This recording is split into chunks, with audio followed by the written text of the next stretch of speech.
사랑하는 영락교회 지체들에게 주 안에서 평화 인사를 전합니다.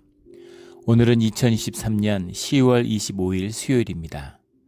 오늘의 묵상 본문은 민수기 32장 1절로 42절까지의 말씀입니다.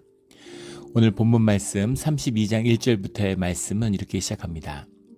르우벤 자손과 갓 자손은 심히 많은 가축대를 가졌더라. 그들이 야셀 땅과 길르앗 땅을 본즉 그곳은 목축할 만한 장소인지라.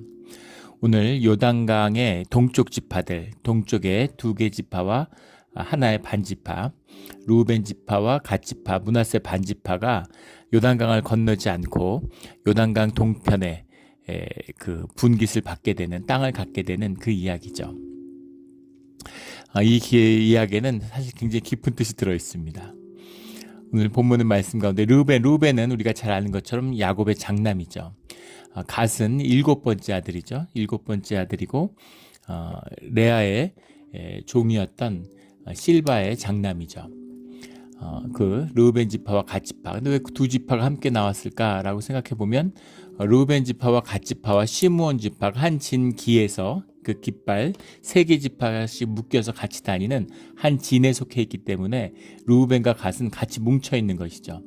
르우벤과 갓 자손이 나왔는데 그들 가운데 목축이 가축대가 많다. 심히 많은 가축대를 가졌다. 모든 지파가 다 가축대를 가졌겠죠. 그런데 르우벤 자손과 갓 자손에게 가축대가 아주 많았다는 겁니다. 가축대는 이제 애굽에서 데리고 나와서 그동안 이렇게 불어난 것도 있을 것이고, 또 이제 그 전쟁을 통해서 약탈을 해서 벌써 어제 말씀에만 나오는 엄청난 소들, 수만 마리의 그런 뭐 소, 나귀, 뭐 이런 것들, 양 이런 것들을 이제 구했잖아요.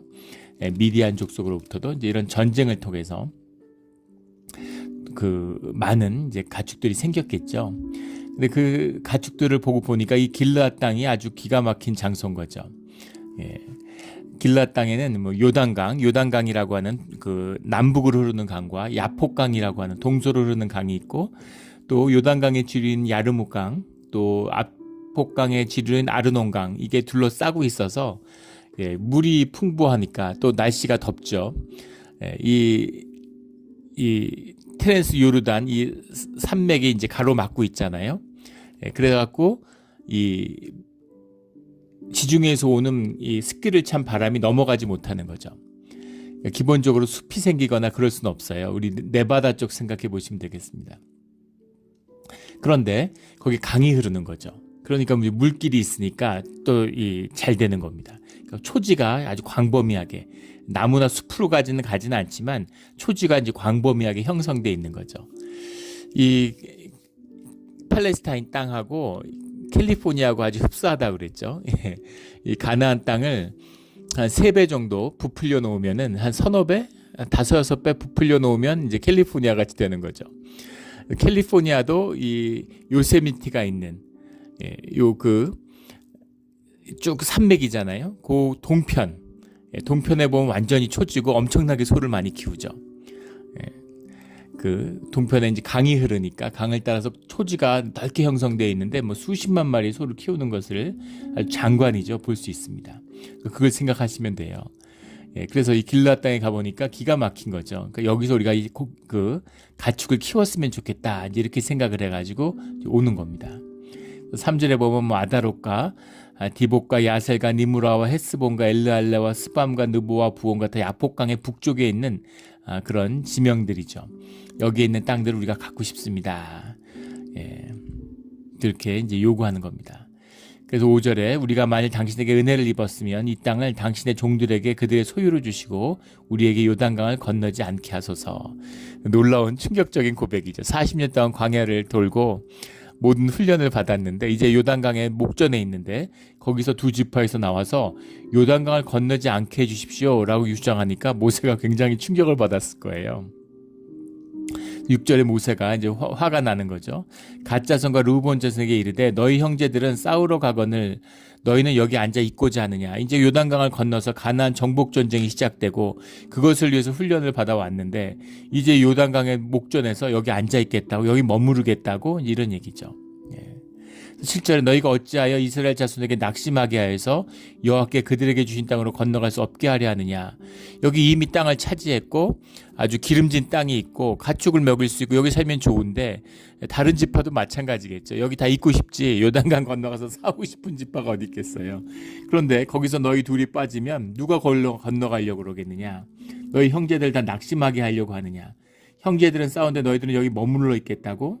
뿐 아니라 다른 형제들에게 낙심하게 해서 강을 건너갈 수 없게 하려고 하느냐.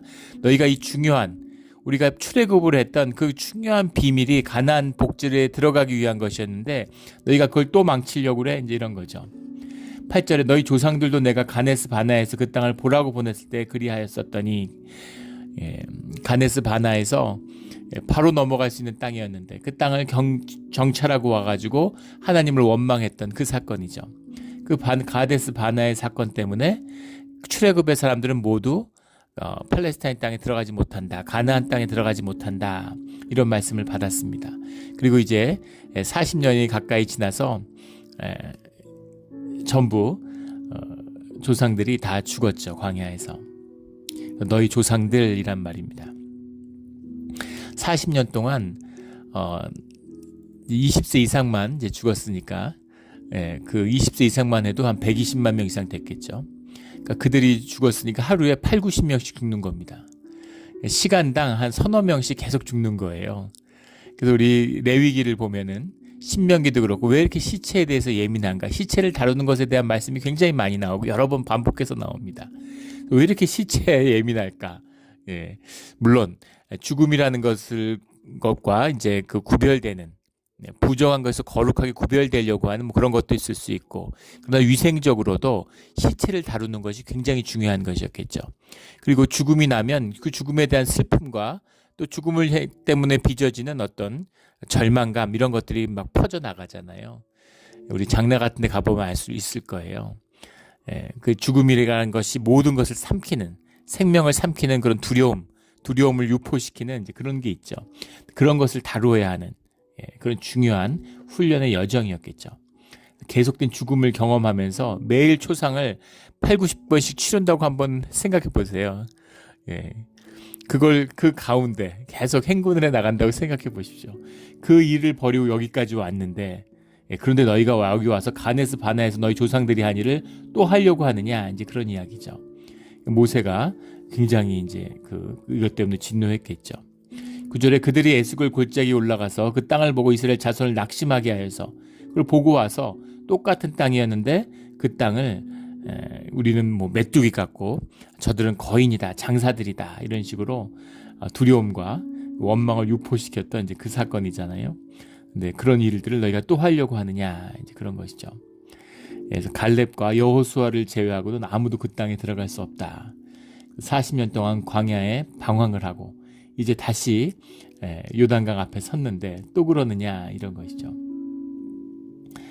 근데 그들이 모세에 가까이 나와 이르되 우리가 이곳에서 우리 가축을 위하여 우리를 짓고 우리 어린아이들을 위하여 성읍을 건축하고 이 땅에 원주민이 있으므로 우리 어린아이들과 그 견고한 성읍에 거주하게 한 후에 그러니까 길르앗에 성을 쌓고 아이들과 여인들은 놔두고 우리는 무장하고 17절에 이스라엘 자손을 그곳으로 인도하기까지 그들의 앞에서 가고 그러니까 우리가 안 걷는다는 건 지금 싸움을 피하려고 하는 것이 아니라 우리는 이 땅에 있고 가나안 땅을 정복할 때는 우리가 앞서서 오히려 앞장서서 들어가겠다. 제일 앞장서서 싸우겠다. 이렇게 약속합니다. 그리고 이 약속을 지켰죠. 끝까지 잘 지켰어요. 늘 앞에 가서 싸우겠다. 또 이 갓지파는 그 아주 용맹한 상징 같은 그래서 늘 싸움에서 앞장서서 싸우는 그런 모습을 보여주었죠.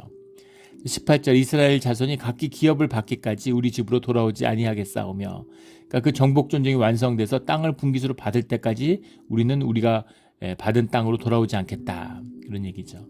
19절에 우리는 요단 이쪽 곧 동쪽에서 기업을 받아 싸우니 그들과 함께 요단 서쪽에서는 기업을 받지 아니하겠나이다. 새로 들어가는 가나안의 복지, 젖과 꿀이 흐르는 땅, 그 땅에 있는 것은 받지 않겠다는 거죠. 그리고 우리가 지금 차지한 땅, 여기 있는 땅, 이것으로 우리가 족하다.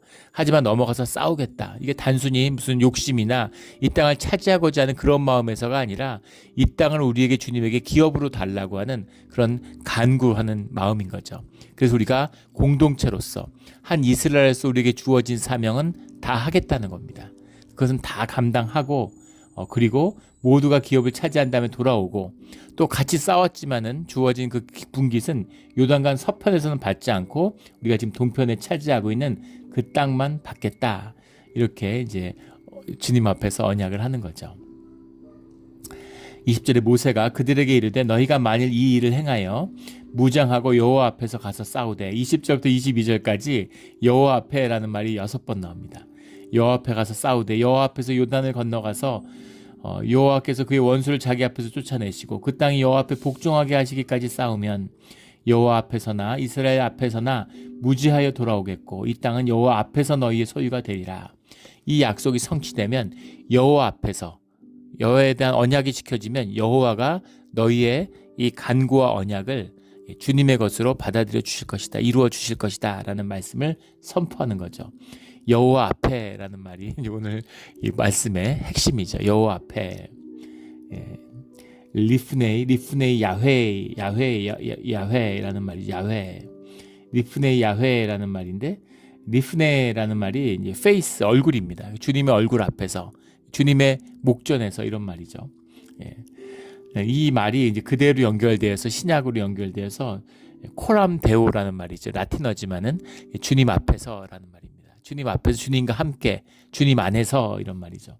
주님 앞에서 주님 안에서 뭐 다 같은 말이지만 주님과 하나가 되어서 주님의 판단 아래서 주님의 뜻으로 주님의 이름으로 주님의 명령을 행할 때 주님이 아시고 주님이 판단하시고 주님의 일로 세워질 것이다 이런 말입니다. 주님이 함께 하시니까 주님이 보시니까 주님께 맹세코 뭐 다 같은 말이죠. 이것이 우리 신앙의 비밀이죠. 살아계신 주님이 함께하는 겁니다. 종교는 반대예요. 주님이 살아계시지 않는 겁니다. 우리와 함께하지 않는 거예요. 종교의 벽을 쌓아서 주님과 우리의 삶을 분리하는 거죠. 그런 이원성이 종교의 특징입니다. 종교는 더 거룩하고 더 홀리해 보여요. 그리고 종교의 삶은 더 풍성해 보입니다. 근데 결국 그것은 메마르게 돼 있죠. 주님의 생명샘에 다 있지 않으니까. 그래서 결국 메마르고 그건 더 경직되고 그건 더 악해지고 그럴 수밖에 없는 것이 종교의 모습이죠. 주님과 함께하면 무슨 문제가 있겠어요? 주님이 함께하시면 생명이 넘치는데 주님이 함께하시면 주님의 의가 넘치는데 주님이 함께하시면 주님의 기쁨이 넘치는데 주님이 함께하시면 우리가 함께 되는데 하나가 되는데 아무 문제가 없는 것이죠. 모든 것이 주님 앞에서 이 말 안에 다 함축되어 있는 겁니다. 예전에 뭐 그런 얘기가 있죠. 누가 지어낸 건지 진짜 있는 얘기인지 모르겠는데 목사님이 뭐 한국에서 이제 새벽 기도를 가야 돼서 택시를 탔는데 택시가 이렇게 뭐 가는 신호등마다 쓰더라는 거죠. 그래서 목사님이 좀 이렇게 보는 사람도 없는데 그냥 빨리 갑시다 이러니까 신호등 기다리고 있으니까 기사가 아무도 보지 않아도 주님이 보신다고 그렇게 얘기해서 충격을 받았다. 뭐 그런 말씀입니다. 주님이 보시는 거죠. 우리가 무슨 말인지 이해할 수 있죠. 살아계신 주님이 보시는 겁니다. 그래서 주님을 두려워하는 거죠. 사람을 두려워하거나 세상을 두려워하지 않지만 주님을 두려워하는 겁니다. 이것이 비밀이죠. 신앙의 비밀입니다. 주님을 두려워하는 사람은 세상이나 사람을 두려워하지 않아요. 주님을 두려워하지 않는 사람들은 세상의 모든 걸 다 두려워하죠. 늘 근심과 염려로 살아가는 겁니다. 주님 안에 있는 사람들은 욕심을 내지 않아요. 욕심을 내도 내 것이 되지 않는다는 걸 알기 때문입니다. 주님이 주신 것을 먹고 마시는 것의 비밀이 무엇인지를 알기 때문이죠. 근데 주님 안에 있지 않은 사람들은 욕심으로 살아요. 육성으로 살아요. 그래서 끊임없이 채우려고 하고 영이 있잖아요. 근데 그 육과 영이 하나가 되지 못하니까 영은 하늘을 날아가고 육은 땅을 파헤치고 있는 거죠. 육의 욕심, 뭘 먹을까, 뭘 마실까. 그런데 하늘로 날아가요. 조그만 이 배 하나 채우겠다고 하루에 뭐 3끼면 충분하잖아요. 뭐 30끼 먹는 거 아니지 않습니까? 그런데도 먹을 걸 끊임없이 쌓아 올리는 거죠. 그리고는 그걸 제대로 먹지도 못하고 그냥 떠나는 겁니다. 이것이 주님을 모르는 사람들의 세상에 살아가는 삶의 비극이죠. 주님 앞에 살아간다는 게 얼마나 큰 은혜가 되겠습니까? 예전에 저희 어머니가 저기 오셨을 때 6, 7년 전에 오셨는데 그 세븐틴 마일스 드라이브 이 안에 이제 구경을 시켜주려고 들어가는데 돈을 내야 되잖아요. 근데 어머니도 이제 뭐 사업도 하고 열심히 사셨기 때문에 이제 감각도 있고 그런 걸 이제 아주 사리가 이제 밝은 분이시죠. 그래서 거기 들어가는데 이제 돈을 내는데 또 그 다음에 또 한번 모시고 가는데 또 돈을 내려고 그러니까 어머니가 야 교회 분들이 그러는데 거기 들어갈 때 그 안에 사는 사람 집에 왔다고 방문했다고 얘기하면은 돈 안 내도 된다. 왜 매번 들어갈 때마다 10불씩 돈을 내냐 이제 이 말씀이죠. 그래서 제가 웃고 말았는데 그걸 모르겠습니까? 그걸 알고 있죠. 근데 그렇게 할 수 없는 거죠. 그건 거짓이잖아요. 무슨 뭐 홀리하고 경건해져 가지고 뭐 거짓을 없애야지 뭐 율례와 규례를 지켜 살아야지 이제 그런 게 아니에요. 주님이 기뻐하시지 않는 일은 하지 않는 겁니다. 그리고 그렇게 해서 돈을 쌓았다고 해서 결코 내 것이 되지 못한다는 걸 알죠. 또 주 안에서 오랜 시간 훈련을 받았죠. 허튼 돈을 100불을 가지면 만불을 손해본다는 것을 알기 때문입니다.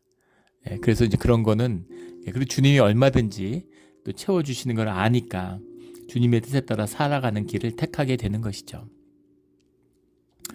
이것이 비밀입니다. 여호와 앞에서. 근데 여기서 오늘 말씀 가운데 정말 중요한 것은 무엇이냐면 주님 안에서 주님께 받은 언약을 가지고 왔는데 주님에게 이런 간구의 제목을 드렸다는 거예요. 근데 주님이 그것을 받으셔서 주님의 언약으로 삼아 주셨다는 겁니다. 굉장히 충격적이고 큰 비밀이죠. 주님의 큰 뜻이 있어요. 주님이 우리를 만든 뜻이 있습니다. 우리를 부르신 소명이 있어요.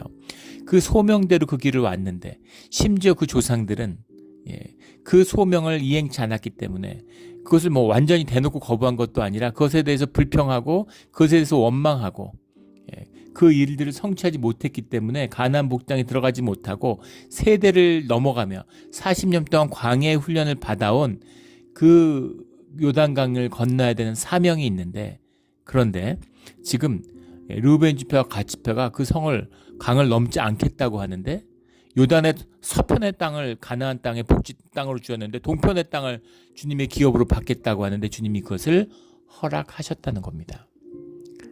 놀라운 일이죠. 놀라운 일이에요. 충격적인 일이죠. 우리의 간구와 기도로 주님이 인도하시는 그 길을 가는 길을 바꾸었다는 겁니다. 이 의미가 뭐겠어요? 그 길을 바꿀 수도 있다는 것이죠. 왜냐하면 그 길이 중요한 것이 아니기 때문이에요. 요단강의 서편 가나안 땅 예루살렘도 마찬가지죠. 주님이 있기 때문에 예루살렘은 절대로 망하지 않는다.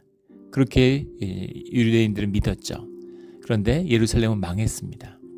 지금도 예루살렘으로 돌아가야 된다 이런 얘기하는 분들이 있어요. 근데 그 예루살렘의 의미라는 건 이 땅에 있는 현상의 이야기가 아니죠. 물론 현상의 이야기지만 그 현상이 주님의 것이 되기 위한 현상이 실제화되기 위한 본질이 실제화되어서 그 본질이 나타날 때 그 현상의 의미가 가치와 의미를 갖게 되는 겁니다. 더 중요한 것은 우리의 삶인데 우리의 삶을 이루어가는 우리의 마음 이것이 실제화됐을 때 그 진실한 마음이 그 참된 마음이 실제화됐을 때 우리의 삶이 의미가 있는 거죠. 그것이 이원화되어 있는 게 뭐예요? 종교입니다. 우리 그런 말씀 레위기 묵상하면서 나누었죠. 순종의 반대말은 불순종이 아니라 종교적 순종이라는 것을 나눈 것을 기억하는 분들이 있을 겁니다. 주님의 말씀을 대놓고 불순종하는 사람이 어디 있겠어요? 주님의 말씀을 못 듣고 주님의 뜻을 모르는 사람들은 있어도 주님의 뜻을 아는데 주님이 말씀하시는데 그것을 대놓고 불순종하는 사람은 없습니다. 그런 피조물은 없어요. 그런데 불순종의 뜻을 갖고 있지만 종교적으로는 순종하는 거죠. 근데 그것은 아무 의미가 없을 뿐 아니라 한 발 더 나아가서 아주 나쁜 의미가 있다는 겁니다. 아주 악한 것이라는 거예요. 바리새인들 같은 거죠. 주님의 이름을 욕되게 하고 겉으로 보면 가장 신앙생활을 열심히 한 사람처럼 보이지만 신앙을 적대하고 주님의 성령의 역사를 폐하는 그런 일이 된다는 겁니다. 근데 다른 의미로 보면 주님 안에서 우리가 참된 마음을 갖고 주님 안에서 순종하는 그런 마음을 가졌으면 주님의 율례라는 것은 더 이상 우리에게 아무 문제가 될 것이 없다는 거죠.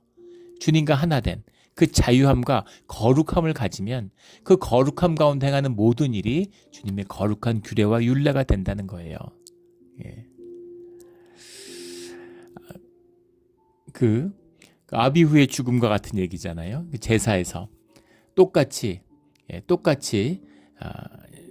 제사의 레위기에 나오는 똑같이 율례를 어겼는데 왜 누구는 살고 누구는 죽느냐, 그 말씀과 같은 것이죠. 왜 아비후는 죽고 엘르아살이나 아론은 살았느냐? 중요한 것은 우리 중심에 있는 우리의 마음인 겁니다.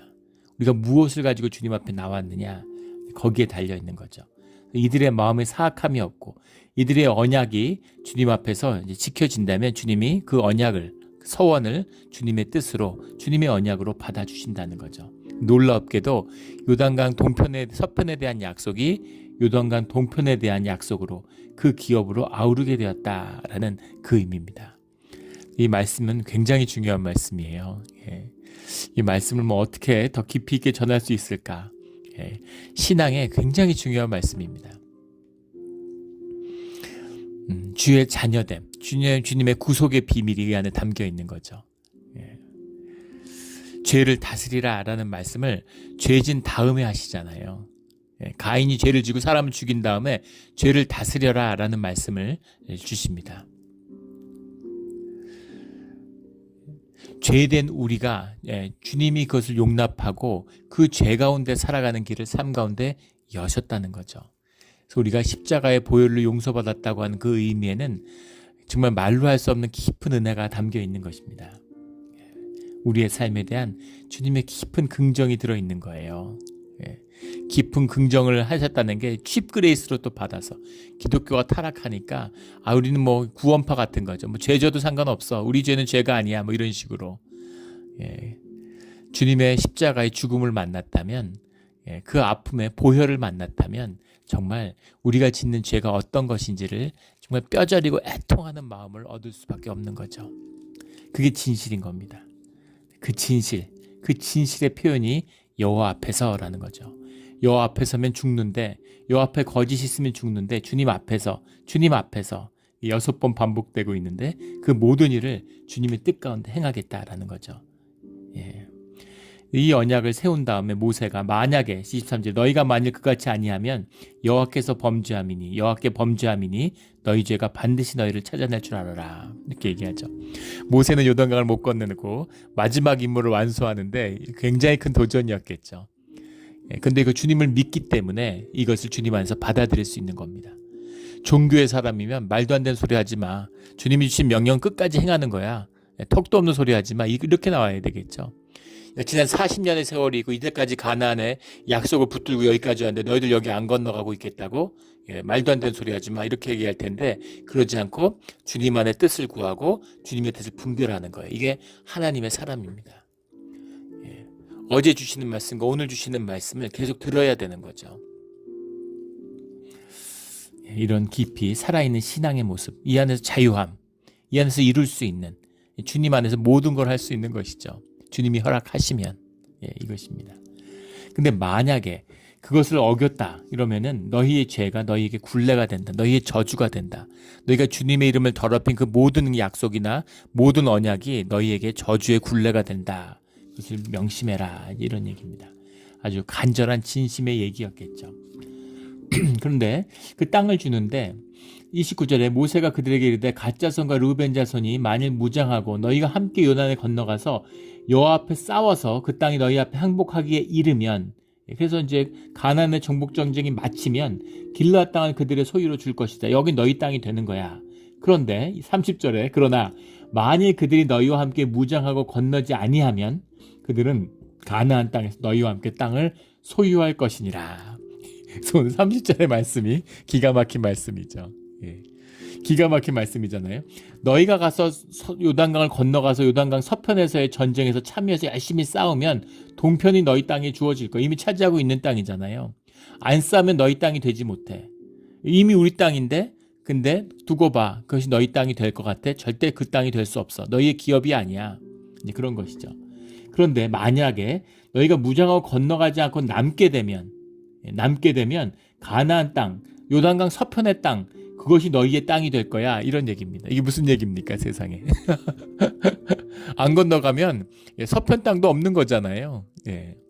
동편 땅이 약속의 땅으로 받지 않고 동편 땅이 오히려 차지한 땅이 될 것 같잖아요. 지금 남아서 그 땅을 차지하게 되는데 동편 땅을 비워놓고 부녀자와 그 아이들만 남겨놓고 노인들 남겨놓고 그리고 장정들은 싸우러 나가는데 비워놓고 예. 오히려 서편으로 싸워가면 동편 땅을 차지하지 못하고 잃을 것 같이 보이지 않으세요? 그런데 눈으로 보이는 것과 실제의 일은 정반대라는 거죠. 서편에 가서 싸우지 않으면 서편 땅은 아무 연고가 없이 가서 싸우지 않았는데 무슨 그 땅에 권리가 있어요. 그런데 가서 싸우지 않으면 너희 땅은 동편 땅이 아니라 서편 땅이 된다. 현상의 눈으로 보면 반대인 거죠. 이게 무엇입니까? 예. 이것이 주님이 움직이시는 이 모든 땅의 권한이라는 것은 이스라엘에게 주어진 언약이고 주님이 주시는 은혜라는 거예요. 거기서 싸웠으니까 내 권리가 있어. 싸우면 내 땅 되고 세상적으로는 그렇잖아요. 서편에 가서 싸워야 내 땅이 되지 안 싸웠는데 어떻게 내 땅이 돼요. 그런데 안 싸우면 동편이 땅이 아니라 서편이 너희 땅이 된다. 이렇게 얘기하는 거죠. 기가 막힌 말씀. 주님의 은혜, 끊어지지 않는 주님의 사랑과 은혜와 언약의 비밀인 것이죠. 이 마음, 그 미디안을 차지하고서도 백성들과 다 같이 나누어라 하는 그 주님의 말씀. 다윗이 600명의 용사들을 거느리고 있었는데 400명만 이끌고 이제 전쟁터에 나가서 전리품을 가지고 오죠. 200명은 남아 있잖아요. 근데 그들과 똑같이 그 전리품을 나눕니다. 그 안에 불만이 없었겠어요. 목숨 걸고 나가 싸웠는데 싸우지 않는 자들과 똑같이 나누라고. 근데 그것이 다윗이 왕이 되는 이유죠. 똑같이 나누는. 그것이 주님의 말씀을 받지 않은 자, 주님 안에 있지 않은 자는 그렇게 할 수 없습니다. 어떻게 그렇게 할 수 있겠어요? 민족이 아니라, 지파가 아니라, 종족이 아니라 형제끼리 그렇게 할 수 있겠습니까? 형제끼리 그렇게 할 수 있겠습니까? 내가 갑자기 사업해서 큰 돈 벌었는데 똑같이 형제들하고 나눌 수 있겠습니까? 턱도 없는 소리죠. 사람은 그렇게 못해요. 심지어 부모 자식도 죽기 전까지는 상속을 못하는 거 아니에요. 안 하는 거 아닙니까? 내 거니까. 그런데 그것을 언약에 따라서 나눌 수 있는 것, 이것이 은혜의 비밀입니다. 내 것이 아니기 때문에 할 수 있는 거예요. 주님이 주신 것이기 때문에 할 수 있는 겁니다. 주님 안에 있기 때문에 할 수 있는 거예요. 성령이 내 안에 있고 내 안에 선함을 주님이 주장하여 주시기 때문에, 성령 안에서 하나가 됐기 때문에 이 일을 성취할 수 있는 것이죠. 우리 전래 동화 중에 그런 이야기가 있죠. 형제가 어디 타지에 나갔다가 큰 금덩이를 주웠는데 동생도 금덩이 하나, 형도 금덩이 하나 이렇게 차지하고서 이제 배를 타고 집으로 돌아오는 거죠. 얼마나 기분이 좋고 기쁘겠어요. 그런데 갑자기 형이 금덩이를 들었더니 강물에다 휙 던지더라는 거죠. 그걸 보더니 동생도 금덩이를 들어가지고 강물에 확 던졌다는 거예요. 서로 놀란 거죠. 그래서 형한테 왜 금덩이를 던졌느냐, 그러니까 형이 뭐라고 얘기를 하냐면 금덩이를 갖고 들어오는데 욕심이 와락 들어오는 거죠. 가슴속에, 마음속에 그냥 욕심이 가득 차가지고 갑자기 그 금덩이 하나가 더 욕심이 나더라는 거예요. 동생을 그냥 강물에 밀쳐버리고 금을 2덩이 다 차지할까 이런 마음이 드는데 너무 두렵고 무서워서 그 금덩이를 강에 던졌다, 이렇게 고백하는 겁니다. 동생이 깜짝 놀라면서 사실은 나도 똑같은 마음이 있어서 두려운 마음으로 그 금덩이를 던졌다, 이렇게 얘기를 하더라는 거죠. 이것이 인간의 마음이죠. 인간의 마음의 진실입니다. 주님이 함께하지 않으면, 성령 안에 하나 되지 않으면 절대 이 무력을, 우리 안에 있는 이 육성을, 우리의 진실이잖아요. 우리가 육신을 입고 있어요. 우리의 죄성이 우리 몸 가운데 아로새겨져 있습니다. 우리 DNA예요. 누구가 무슨 개인적으로 넘어서는 그런 게 아닙니다.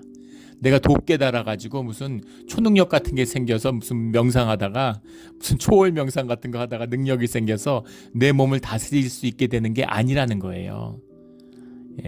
그런 소리 하는 사람 있으면 다 거짓입니다. 그냥 무시하면 돼요. 세상에 뭐 그런 도를 깨달, 그런 도사가 있다 이러면은 그냥 비웃으면 됩니다. 그건 거짓이에요. 그건 우리가 받아들여야 하는 우리의 진실, 너의 죄를 다스려라 라고 하는 그 비밀입니다. 내가 다스리라는 얘기예요. 내 의지로, 내 의식으로, 내 에고를 만들어가지고 참고 살라는 얘기입니까? 나쁜 짓 하고 싶은데 매일매일 참으라는 얘기예요.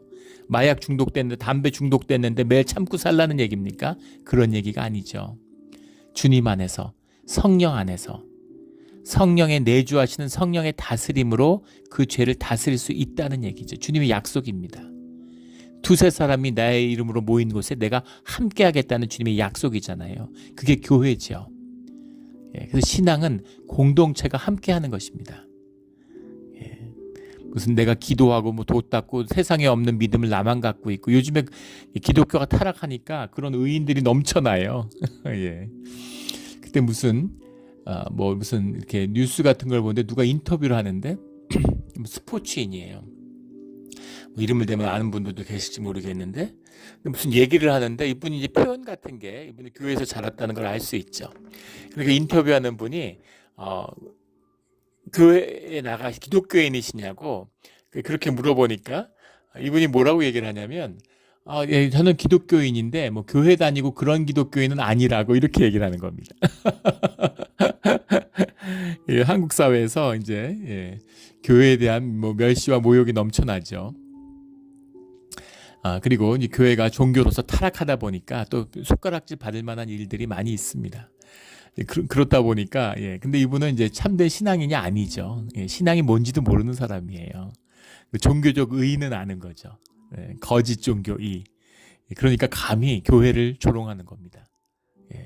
교회에 다니는 그런 크리스찬은 아니라고. 자기는 양심을 지키고 깨끗한 사람이라는 거죠. 그런 사람이 있을까요? 그 정답은 주님이 우리에게 말씀해 주셨죠. 세상의 의인은 한 명도 없다고 말씀해 주셨습니다. 내 의의를 자랑하는 그런 의의가 내 마음에 찼다면 그것은 마귀가 주는 것이에요. 거짓의 영에 붙들려 있는 겁니다. 겉으로 아무리 아름답고 깨끗해 보여도 그 끝은 가장 추악하고 더러운 것이 될 수밖에 없죠. 그게 바리새인, 사두개인, 예수님 시대의 제사장들, 서기관들의 모습이죠. 그런 것입니다. 오늘 말씀 가운데 주시는 너와 아이가 함께 무장하고 건너지 아니하면 그들은 가나안 땅에서 너희와 함께 땅을 소유할 것이니라. 기가 막힌 은혜의 말씀인 거죠. 언약의 말씀입니다. 그런데 신기한 것은 왜 루벤 지파와 갓 지파는 이런 식으로 자신들이 나와서 자원해서 또 간구함으로 언약을 지키고 지킴으로 그렇게 요단강 동편의 땅을 차지하게 되는데, 므낫세의 절반, 므낫세의 반 지파는 결국 그 세 지파가 같이 땅을 나누어 갖게 되는데, 므낫세 반 지파는 왜 땅을 갖게 됐을까? 요단강을 동편으로 했을 때 제일 위쪽은 므낫세, 그 중간은 갓, 그 밑은 루벤이 차지했는데, 사실은 보면 제일 좋은 땅을 므낫세 반지파가 가진 것 같아요. 지도상으로 보면 므낫세 반지파는 땅을 왜 가졌을까? 거기에 대한 설명이 오늘 42절까지의 말씀이죠. 요단강 동편의 땅을 차지하는데, 근데 므낫세 지파의 사실은 활약이 제일 컸던 겁니다. 이들이 맹활약을 한 거죠. 그 공이 제일 커요. 두 번째는 므낫세 지파의 인구가 제일 많은 겁니다. 우리 앞에 나왔던 인구조사에서 나온 것처럼 므낫세 지파가 인구가 급격히 늘었다는 걸 알 수 있죠. 그래서 므낫세 지파가 한 지파로 땅을 차지하기에 너무 큰 거예요. 그러니까 절반을 나눠서 므낫세 반 지파에게 동편의 땅도 엄청나게 크니까 이 땅을 나눠 갖게 한 거죠. 요단강 동편이 서편하고 거의 같습니다. 땅 크기가. 그러니까 동편 땅에, 물론 동편에 훨씬 더 이렇게 여러 가지 이방의 민족들에게 노출되어 있긴 하지만 므낫세 반 지파에게 그 땅을 주게 된 이야기죠. 그래 이건 40절에 나오는 모세가 길앗을 므낫세 아들 마길에게 주매 이렇게 되어 있습니다. 므낫세의 아들은 아니죠. 지금 세월이 수백 년이 지났으니까 그의 아들이라고 자꾸 해석하는데 후손이죠. 후손 마길에게 주매 그가 거기에 거주하였고, 므낫세의 아들 야일은 가서 그 촌락들을 빼앗고, 야일과 이제 므낫세의 관계는 우리 역대상에 나오는 말씀이죠. 므낫세의 후손이 마길이고 마길에게 딸이 있는 겁니다. 근데 그 딸이 유다 지파의 그 헤스본인가요? 헤스봇하고 이제 결혼을 하게 되죠. 거기서 낳은 아들이 수굽이고 수굽의 아들이 야일입니다. 그러니까 마길은 야일의 그 외할아버지, 외증조부 정도 되는 거죠.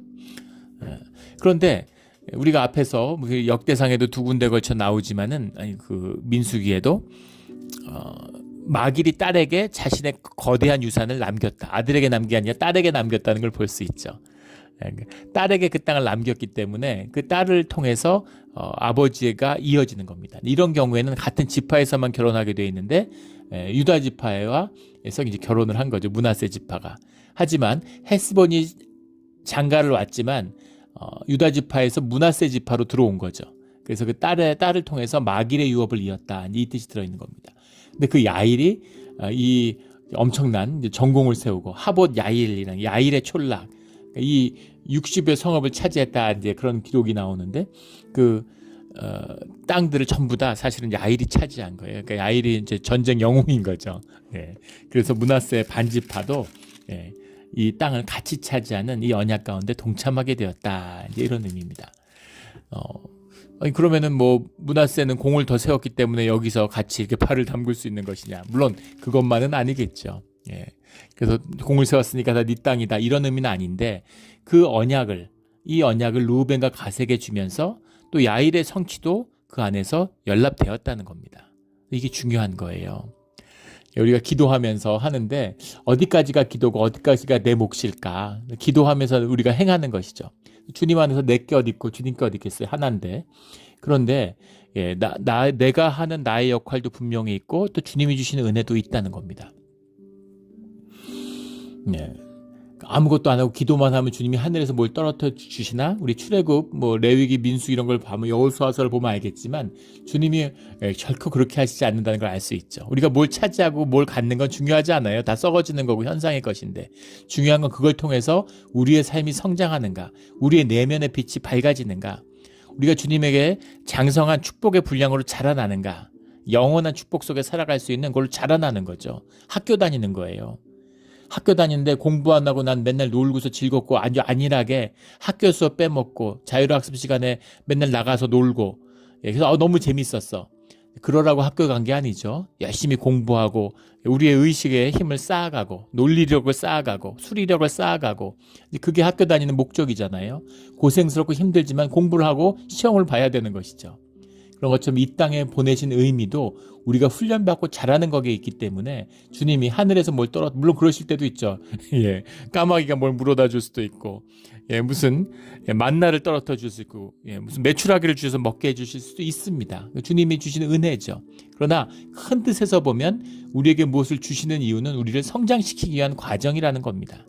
우리가 최선을 다해서 노력하고 할 수 있는 일을 다 해야 되는 거죠. 그러나 그것으로 되는 게 아니라 주님의 은혜로 되는 것이라는 겁니다. 그게 맞닿아 있죠. 그게 맞닿아 있는 거예요. 야일이 능력이 있어서 공 받았나? 주님이 도우시지 않으면 어떻게 그런 공을 세울 수가 있어요. 주님의 하나 됐다는 의미, 내 생명이 나의 나됨으로 누려지는 거죠. 다스림의 권세가 올라오는 겁니다. 영의 비밀이죠. 그럼 뭐 말로 해서 뭐 하겠습니까? 이것은 경험해 보는 자들이 아는 것이죠. 어디까지가 주님의 영이고 어디까지가 내 영일까? 영은 하나인데 그걸 어떻게 나누겠어요? 육적인 얘기죠. 우리 주님 안에서 우리의 자유함으로, 또 우리의 간구와 우리의 소망이 주님 안에 연합되는 그런 우리 신앙의 자리가 되기를 예수 그리스도의 이름으로 축원합니다. 아멘. 기도드리겠습니다. 하나님 아버지 감사합니다. 오늘 귀한 말씀, 깊은 말씀의 뜻을 주시니 감사합니다. 우리가 주님 안에서, 여호와 안에서 자유함으로 우리의 삶에 나의 나됨으로 충만한 주님의 기쁨과 은혜를 누리며 살아가는 축복의 삶, 그 삶을 삶으로 주님의 장성한 분량으로 자라나게 하여 주시옵소서.